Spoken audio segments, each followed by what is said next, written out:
Well, hello and a very good morning. Okay, so and a very good afternoon also and a very good evening based on the time in which you'll be watching this video. I know that the outside weather and the outside climate and the outside sky is very dull, boring. That is why I tried wearing something bright, bright yellow so as to make your video brighter than the outside sky and also the outside climate. I'm hoping that every one of you is doing well, doing fine, along with everyone in your families also is doing very good. And I'm hoping that you all are making use of this time. How you all are making use, I do not know, but I'm hoping that you all are making use of this time well, productively, and learning something new, doing something new every day, helping your parents, elders, brothers, sisters in some way or the other, and also doing things which or learning things which you thought that it would be hard for you to learn or you would not have time to learn. So please keep on doing everything that you all are doing and keep on working hard. Let us then get on with our chapter, the period of transition. When we talk of the period of transition? What does transition mean? Transition means change. Change from one phase to another, one side to another, one thing to another. So what are we thinking, or what change are we talking about here? The change which we are talking about here is the change from one phase of history to another, maybe from the ancient phase to the medieval phase, or from the medieval phase to the modern phase. In this chapter, we'll be talking about the period of transition which took place in Europe, or the European transition from the medieval times to the modern times. When we talk of, or why is it that we are talking about Europe and not of India, or not of some other continent? It is because when these things were taking place, that is during the 15th century, 16th century, during those times the other continents were not discovered. Those continents which were not discovered were North America, South America, Australia, Antarctica, of course, and most of the parts of Africa. The continents, or the only places which were known to man during those times, were or known to civilization during those times. It is not that people were not living in the other continents. It is not that people were not living in Africa or the other parts of Africa, or in Australia or in America or South America. It is not that. But what it actually means is that when when history was being written down, or when or those people did not or were not able to write down their histories, those people living in North America, South America, they were not able to write down their history. Maybe that is why we do not read about their history. That is why we say that those continents were discovered. It is because it was people from the European landmass who went to those places and found out about those places. That is why we say that those places were discovered. It was not that people did not live over there. But coming back to our topic, why do we study about the European history? We are studying about European history because after this European transition from the medieval times, or from the Middle Ages to the modern ages, most of the things, or most of the other continents and most of the things which you are seeing now were affected by or were caused by that transition which happened during the 15th or the 16th century in Europe. Because of Europe's transition from the medieval to the modern eras, so many different changes took place around the world, and it was because of European transition from the medieval to the modern times that we had our kind of a transition from the medieval to the modern times. We have to remember that in India the transition happened because of the transition happened when and due to the Britishers who came over here and who introduced modern ways of thinking, modern education, modern ways of transport to us.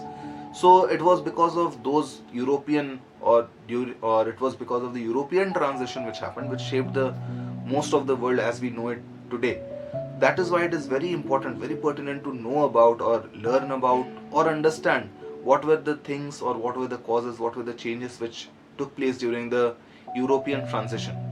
Now, when we talk of the European medieval times, or when we talk of the Middle Ages of Europe, it is generally termed as the Dark Ages. Why is it called the Dark Ages? It was called the Dark Ages because it was a time when reasoning, it was a time when asking questions was totally prohibited, or totally something which was frowned upon. Like frowned upon. People did not, the ones who were ruling the minds and also the most of Europe was the church. The church had become enormously powerful. Not the church, it was actually the people or the priests of the church, which we or who are referred to as the clergy, the spelling being clergy, the clergy or the clergy, whatever you will be saying it, but it was the clergy who had become very powerful, and questioning and it was the church which made rules for people, how they would be living, what they would be doing, what they would be eating, what they'd be painting, what they'd be singing about, what they'd be everything. Every aspect of human life and every aspect of life in Europe was being dictated by the church, was being ruled over by the church and the people of the church. So these were the dark times. Questioning the policies of the church, questioning the rules of the church was totally prohibited. I give you an example. When Copernicus told that the earth was, or it was believed by the church or the people of the church, that the sun revolves around the earth and the earth is in the middle of the universe or the solar system. It was Copernicus who said that no, it is the sun which lies in the center and the earth and the other planets revolve around it. It was because of this that he was imprisoned and later on killed. So these are the things, or you can understand, questioning the laws of the church and the rules of the church was totally prohibited.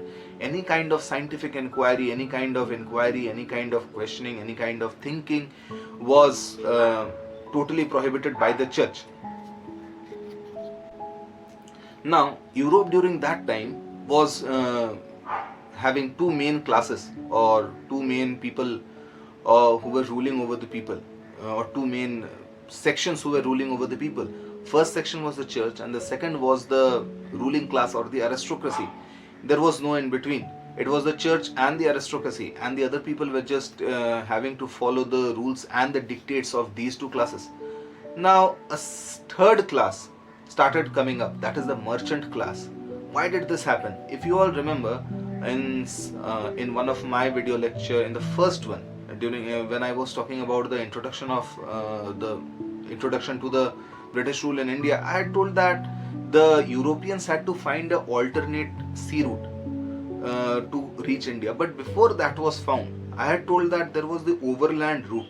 And the overland route of trade which happened between the Europeans and the Asians, that is India and the Chinese and the other Middle Eastern countries, those trade happened on land. And if you look at the map, you'll find that the people used to, or the trade used to happen from the Asian landmass. They used to cross the Mediterranean Sea, and from Italy they used to cross the Mediterranean Sea, reach Italy, and it was in Italy that all the trade of Europe gathered. From Italy, Italy was the distribution point, or Italy was the central point of trade of Europe. So Italy was becoming very rich, or Italy had become very rich, and it was in Italy that the Renaissance started. Why did it start over there? Because you have to keep in mind, while I was telling that there were two classes which were actually ruling over the people, that is the clergy or the church, and the aristocracy or the ruling classes or the kings and the queens. So these two classes were ruling, but in Italy a third class started coming up, that was the merchant class. The merchants started coming up because of the trade which happened between Europe and Asia, where Italy was the central point. So in Italy the merchants became very rich, and also because of their richness, because of the money which they had, they started becoming very powerful. Now they had to do something. They started looking for ideas which were away from, or which was different from that of the church and that of the aristocratic classes. So they started, the Italian merchants and the Italian businessmen, they started employing people. They started employing painters, they started employing sculptors, they started employing other artists, so as to make art for them, so as to make paintings for them, which was different from that, which was different from the sayings or the rules of the church. So they did not have any, or when we say that, suppose I ask you all to make a painting, then what will you all be doing? I ask you all to make a painting, there can be two things. You may be copying from a painting, or you may be looking out somewhere, looking at nature, looking at a different thing and painting. So these are the two things which you will be doing.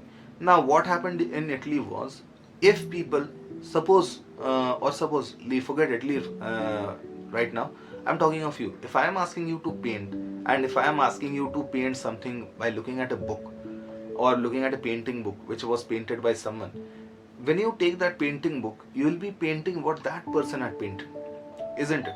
So the Italians, they also wanted to paint something. They wanted some idea, they wanted some different kind of they wanted inspiration for their paintings. So when they looked in the medieval ages, all they could see was the paintings which were dictated by the church, or which were made following the rules of the church. So they decided to go a bit more back. They went to the ancient times. They did not go to the ancient times. They did not have a time travel machine or so, but they went, or they looked at the paintings and the literature of those times, and they started copying those paintings and literature, because they saw that Europe during the ancient times, that is during the Roman and the Greek, during the empires of Rome and Greece, or during the Roman and the Greek empire times, it was in those times that Europe was actually very free. And by free meaning that they were able to, or people were, art was not restricted, people were not restricted, ideas were not restricted. There was so many different kinds of people, there were so many kinds of philosophies, ideas, so many different paintings, and religion was not the center point of life. It was man, it was human beings who were the center point of life.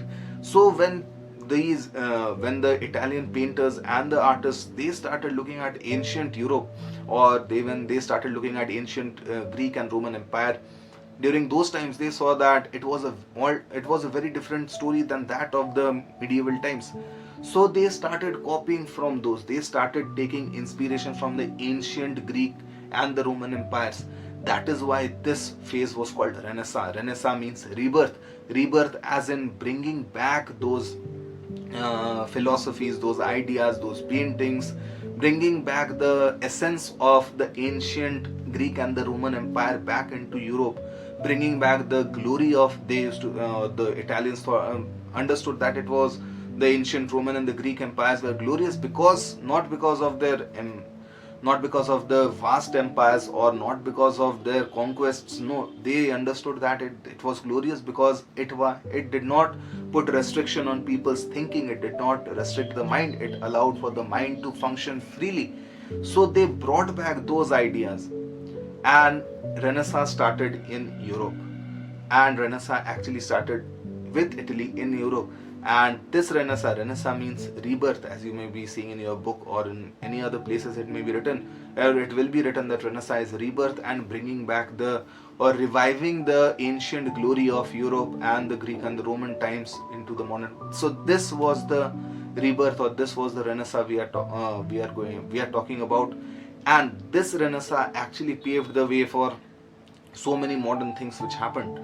The main focus of Renaissance was rationalism. What is rationalism? When someone says, okay, please be rational, you may have heard while someone say, or you may have read somewhere, please be rational, or where is your rationality, or why aren't you thinking rationally? What does rational mean? Rational actually means thinking from the mind, or reasoning out, asking questions why something is there or why something is happening, instead of believing it blindly.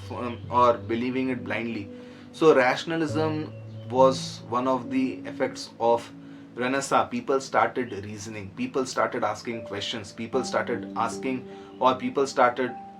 questioning the authority of the church, questioning the rules and the regulations of the church. This was one of the main focus, or one of the main aspects and effects of the Renaissance movement.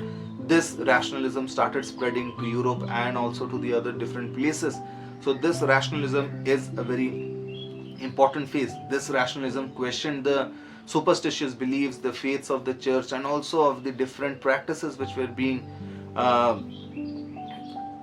practiced by the church. And although the church wanted or tried very hard to suppress this rationalism, but slowly the church also had to accept the reality that people were now much more rational. People were asking questions. You cannot put down people's ideas. So the church also started transforming itself, and there was a reformation and the counter reformation, which we'll be talking about later. But right now, when we are talking about rationalism, there is one more thing.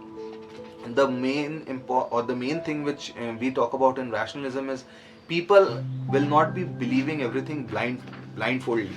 Okay, I'm having to look at the book, what is there. So one more thing which will not be mentioned in the book of Standard 8, of course, but it will be mentioned elsewhere.